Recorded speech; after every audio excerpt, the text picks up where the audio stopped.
Have you ever stopped to think about how you can stream a movie from halfway across the world or join a work meeting right from your couch? Well, the magic behind all of that is computer networks. And today, we're going to pull back the curtain and break down the absolute basics for you. So here's our game plan. First, we'll see why networks are literally everywhere. Then we'll get the core definition locked down. After that, we'll look at the two key building blocks, see how they fit together, and then it's your turn to test what you've learned. Let's dive right in. Okay, first things first. You have to understand that computer networks are the invisible architecture of our modern lives. Seriously, they power how we learn, how we talk, how we work, and even how we play. You might not see them, but trust me, they are absolutely everywhere.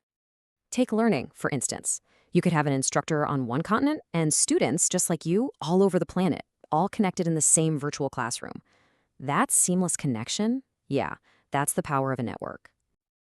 And oh man, have they completely transformed how we communicate. I mean, remember old landline phones? All you could send was your voice. That was it. Now, with an app like WhatsApp, we're sending texts, photos, videos, audio clips. All of that rich, amazing communication is only possible because of networks.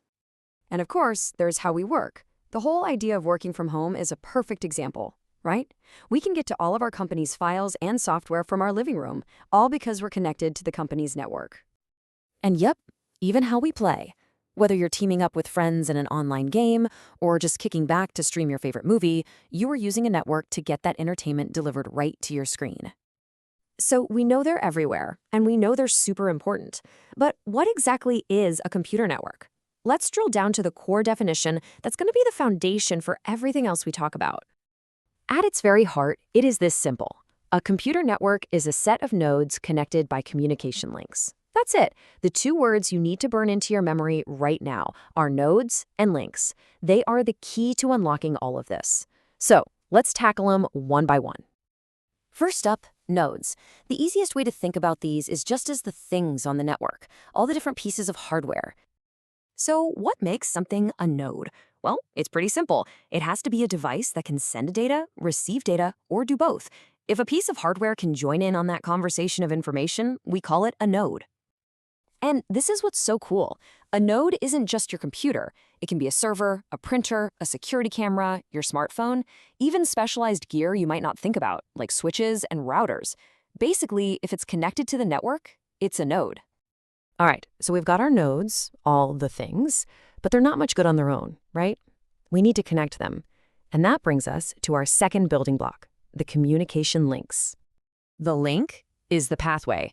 Its whole job is to be the medium that carries information, data, from one node to another.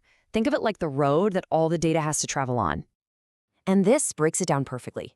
You've really got two main types of links. You've got your wired links, which are physical things you can actually touch, like a network cable. That's like a physical road for data cars. And then you have wireless links, where the medium is totally invisible, like the air carrying a Wi-Fi signal. That's more like an invisible flight path for data planes. Okay, here's a crucial point. Even though all these devices are nodes, they don't all have the same job. We can basically sort them into two main teams: end devices and intermediary devices. End devices are exactly what they sound like. They are the start or the end point of any communication. It's where data starts, like your laptop sending an email, or where it ends up, like a printer. Intermediary devices, on the other hand, they're the traffic directors in the middle. They don't create or use the data themselves, they just forward it along to make sure it gets to where it needs to go. Okay, enough of me talking. Time to put this into practice. We're going to look at a simple network diagram, and I want you to see if you can apply what we've just covered. All right, take a good look at this network. Based on what we just talked about, can you spot the end devices? The things that are starting or finishing the communication? And the intermediary devices, the ones in the middle that are just passing traffic along. Go ahead and pause right here and give it your best shot. So, how'd you do? Let's check the answers. The end devices are things like the printer, the desktop computer, the tablet, and the smartphone. And the intermediary devices, those are the cell tower, the wireless router, the internet router, and the switch. If you got that right, awesome. If not, hey, no worries at all. This is the first step to understanding it all. So you might be thinking, okay, cool, but why does this actually matter? Well, one of the biggest reasons is something called resource sharing. Imagine you've got 4 computers in an office, and they all need to print stuff.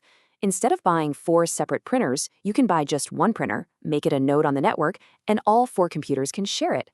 That saves a ton of money and hassle. We've just looked at a pretty simple network. But now I want you to take that core idea, nodes connected by links, and scale it up in your mind. Imagine not a dozen nodes, but billions of them all across the globe. That's the internet. And it really makes you stop and think, what does it actually take to keep something so incredibly vast and complex running every single second of every single day?